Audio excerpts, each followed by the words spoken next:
Olá, meu nome é Matheus, eu sou estudante de Sociologia e eu estou fazendo esse vídeo com a ideia de contar um pouco a história do que aconteceu na Grécia Antiga, como que surgiu aquela ideia de democracia ateniense, todo o reflexo que isso vai trazer para o mundo contemporâneo, ou seja, né, os governos que hoje em dia são baseados por uma ideia de isonomia, uma ideia de que a formulação das leis tem que surgir a partir do debate e que os indivíduos e que os cidadãos têm a participação política, eles têm o direito à tomada de decisão e a escolher os seus representantes.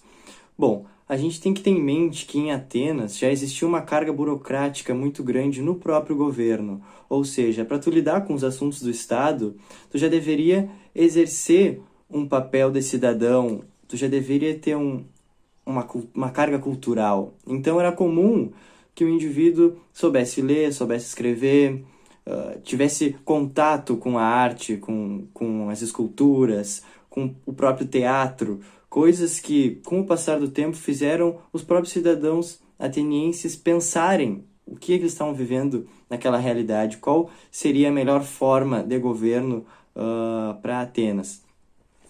Somando isso, a gente tem que relatar que Atenas já vinha de diversos governos autoritários, diversas tiranias que excluíam a participação popular e pensavam apenas em aumentar os territórios gregos e conseguir uma carga de impostos maior, levando a ter mais escravos, mais concentração de renda, construindo aqueles mausoléus, aqueles templos que estão de pé até hoje. E tudo isso era muito fruto de trabalho escravo e a conquista dos territórios de outras penínsulas, de outras áreas ali do mar Mediterrâneo. Enfim, somado a isso, somado a essa carga burocrática e governos autoritários, é que nasce a ideia de democracia na Grécia. É a partir das ideias de Clístenes e Solon que vai acontecer essa, digamos assim, não uma revolução, mas nasce o contato, nasce a percepção de que os indivíduos podem participar da vida política. E aí que é a mudança de forma de governo na Grécia Antiga. Nasce a ideia de democracia. Demos, povo, kratia, ou cracia, né, governo. Então, somos nós que vamos governar e não ser comandados por alguém de forma autoritária. Então vale ressaltar o que é a ideia de ser cidadão em Atenas, que nem todo mundo era considerado cidadão. Uma grande parte da população era excluída, digamos assim, só 20% do povo ateniense era considerado cidadão, ou seja, podia fazer a coisa mais importante durante aqueles 200 anos de democracia, que era participar da vida política. Quem conseguia participar da vida política tinha um prestígio, tinha um brio que nem todo mundo conseguia na sua vida.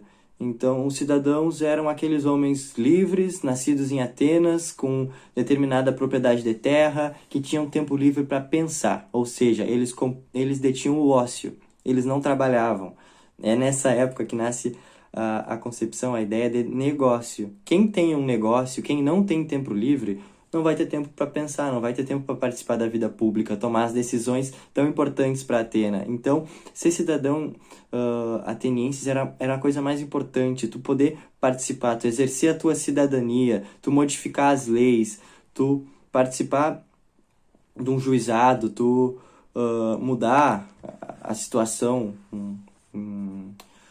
tu participar do governo era algo muito importante e de um grande prestígio, coisa que mulheres, coisa que escravos, coisa que estrangeiros, ou seja, aqueles que não nasceram em Atenas. Atenas, por ser uma metrópole muito grande, tinha idas e vindas, era um movimento muito grande de pessoas que vinham de todo o mar Mediterrâneo.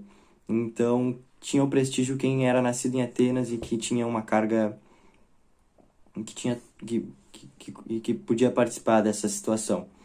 Outra coisa que a gente tem em mente é que eles viviam uma democracia direta, ou até mesmo participativa, mas diferente do que acontece hoje em dia, que é uma democracia representativa, onde a gente escolhe os nossos representantes a partir do voto e eles vão exercer a sua função política, eles que vão tomar a decisão a partir da nossa escolha. Então a gente está confiando eu tô confiando, tô dando o meu voto para aquele cidadão que ele me represente numa assembleia, que ele me represente na Câmara de Vereadores, no Poder Executivo, no Poder Legislativo. Coisa que em Atenas acontecia de uma forma diferente. Os próprios cidadãos se reuniam na Ágora, eles se reuniam nas praças públicas para tomar as decisões do governo. Eles eram o governo, então eles podiam se reunir em 2, 3, 4, 5 mil pessoas para decidir, às vezes, assuntos não tão complicados, eram questões mais simples. O que a gente vai fazer nessa praça? Que construção a gente vai ter agora? Quantas pessoas nós vamos mandar para a guerra? Eram questões, às vezes, diretas, assim, eram coisas mais óbvias, mas que tinham que passar pela aprovação da Assembleia e depois por toda a população ateniense que tinha o direito de participar disso. É aí também, nesse momento, que nascem os primeiros marqueteiros, digamos assim, ou seja, aquelas pessoas que são os professores, são capazes de treinar os políticos, porque como a ideia do debate surge e as pessoas agora têm o direito à fala, é primordial que se tenha uma oratória. Então, é papel dos sofistas ensinar aqueles que querem participar da vida pública a ter uma oratória digna, a ter